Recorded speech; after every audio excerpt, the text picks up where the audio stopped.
అరే జరిగింది ఏదో జరిగిపోయింది. తను లవ్ చేస్తున్న విషయం మీకు తెలిసిపోయింది కాబట్టి మీ పనులు మీరు చేసుకుంటే మంచిది.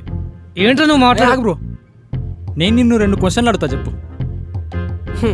చెప్తాను కానీ చెప్పగానే మీరు వెళ్ళిపోవాలి. సర్లే, ముందు చెప్పు. స్వప్న నిన్ను లవ్ చేస్తున్న విషయం నీతో చెప్పిందా?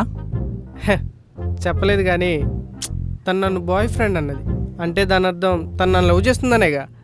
2వ క్వశ్చన్, స్వప్నకి ఇంకెవరైనా బాయ్ ఫ్రెండ్ ఉన్నాడని చెప్పిందా? నేనేరా తన బాయ్ ఫ్రెండ్, ఇంకెవరు ఉంటారు? ఓకే బ్రో, నువ్వు వెళ్ళి ప్రపోజ్ చేసుకోవచ్చు. అదేంట్రా తను నన్ను లవ్ చేస్తుంది. తను నీకు ఐ లవ్ చెప్తే మాకు వచ్చి చెప్పు, అప్పుడు చూద్దాం. అంతేగా, ఇప్పుడే చెప్పిస్తా. ఇప్పుడు కాదు, ఫస్ట్ తేజ బ్రో ప్రపోజ్ చేస్తాడు, నువ్వు చెప్తే అప్పుడు నువ్వు చెప్పు.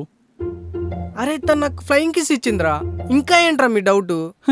తను నీకిచ్చిందో తేజ బ్రోకి ఇచ్చిందో ఎవరికి తెలుసు? నిజమేమా? ఆ డౌట్ నాకు రాలేదు. వీడికి ఫ్లయింగ్ కిస్ ఇచ్చిందా? నిజం చెప్తే నమ్మేటట్టు ఉండాలి. అందుకేగా నువ్వు చెప్పింది నమ్మట్లేదు.